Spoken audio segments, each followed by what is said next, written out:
कि तेरी शरण आ चुके हैं।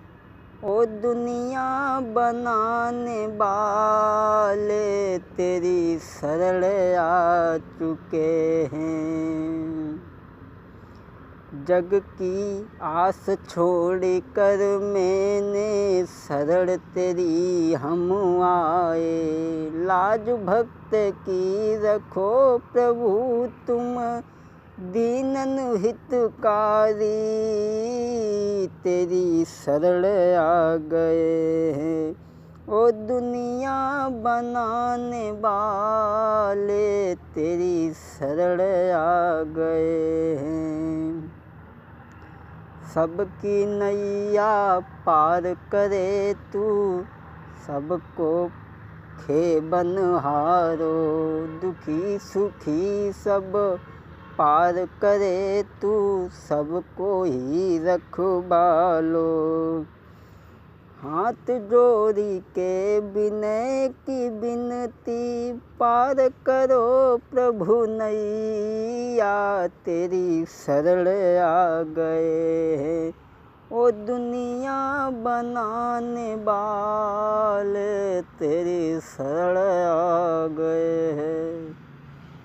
आदरणीय श्रोतागण, आज हम आप लोगों के सामने विक्रम बेताल की कहानी लेकर के चल रहे हैं। राजन, तुम फिर आ गए। अरे क्यों तुम मेरी बात को नहीं मानते? लौट जाओ अपने राज्य में, आनंद के साथ में रहो। मैं जब तक नहीं जाऊंगा, जब तक मेरा काम पूरा नहीं हो जाता, और तुम्हें मेरे साथ चलना होगा। ठीक है, मैं तुम्हारे साथ चलता हूँ, लेकिन इस यात्रा के दौरान तुम्हें मेरी एक कहानी सुननी होगी।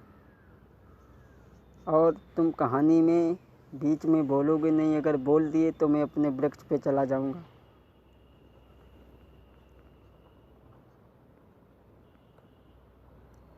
राजा समरजीत जो थे, बड़ा ही अच्छे राजा थे और बड़ा ही अच्छे स्वभाव के थे, जो प्रजा का पालन करते थे। बड़ा ही दरिया दिल थे राजा। राज्य में उनकी जय जयकार होती थी।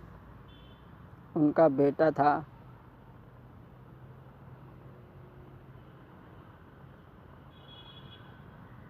अग्निवाहन।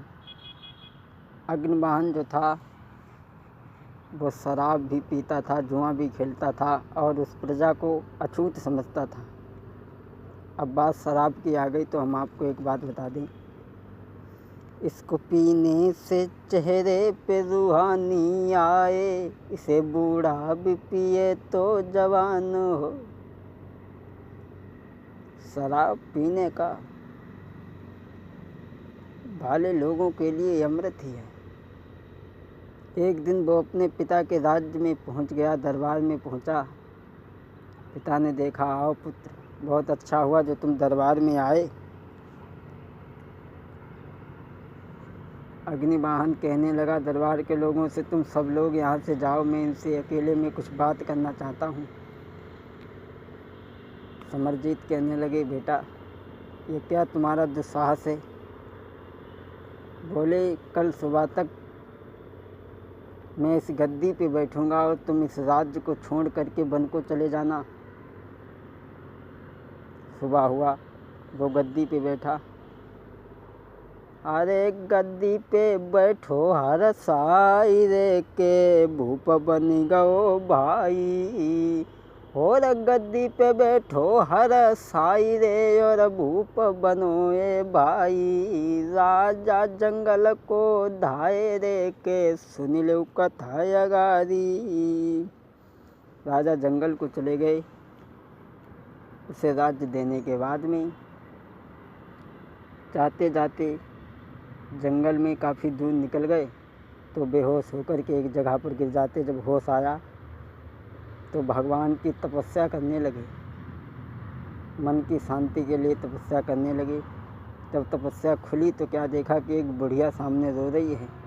उसके पास गए, कहने लगे, तुम क्यों रो रही हो, क्या कारण है? तो वो कहने लगी, राक्षस ने उठाई लो लला हमारो, कल लिए वो खाई। और कैसे प्राण बचे बाके, हम तास दुखी दिल भारी। रोई रोई अज बुढ़िया ने, भूप को सवई बात बताई। भूप कहे समझाई धीर, तुम धर लो अपने दिल में। तो बुढ़िया ने सारी बात बताई कि कल वो राक्षस हमारे बेटे को खा लेगा। राजा कहने लगा अगर नहीं खाए तो उसकी जगह पर किसी और को खा ले। तो बुढ़िया कहने लगी ऐसा कौन करेगा, अपनी जान देकर के दूसरे की जान को कौन बचाएगा। कहने लगा मैं जाऊंगी। बुढ़िया राजा के हाथ जोड़ती है और वो बुढ़िया और वो लड़के दूर से खड़े होकर के देख रहे। राजा छत पर खड़े हैं। राजा कहने लगे हे मैं परमात्मा, अब मैं मुक्ति चाहता हूँ। उसी समय राक्षस आया, राजा को खा लिया। विक्रम, राजा की कुर्बानी तुम्हें कैसी लगी। विक्रम कहने लगे न तो हमें राजा की कुर्बानी पसंद आई और न तो ये हमें कहानी पसंद आई। क्या ये कहानी तुम्हें पसंद नहीं आई। बोले हाँ। बोले राजा अगर अपने उस बेटे को मार देते तो राजा का ये धर्म था। वो तो राजा ने आत्महत्या की है अपनी मुक्ति को पाने के लिए। बेताल कहने लगा एकदम ठीक प्रश्न, तुम इतने समझदार होकर कर भी भूल जाते हो। तुमने मेरा वचन तोड़ दिया, अब मैं जा रहा हूँ वृक्ष पे। बेताल भागा। विक्रम तलवार को लेकर के आगे भागी। नहीं बेताल तुम नहीं जा सकते। पीछे पीछे भागे। वो वृक्ष पे जाकर के टंग जाता है।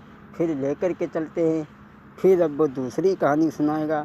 तो दूसरी कहानी का इंतज़ार करें। वॉल्यूम नंबर 3 का। क्षमा करें। सम मोबाइल J2 में मैंने कथा सुनाई दई सब ही। और जनता की जो कछु मांगे थी, मैंने पूरी दई है कराई। कथा कोई मैंने छोड़ी नहीं, जो गाँव न को रही गई होई। और जो कछु गलती होई भ्रात मेरे माफ़ करो मोई। अबही परसों प्रीतम ले गए, आवेगो तू साची मानु सहेली। परसों प्रीतम ले गए, आवेगो तू साची मानु सहेली। और साची मानु सहेली, बेना साची मानु सहेली। परसों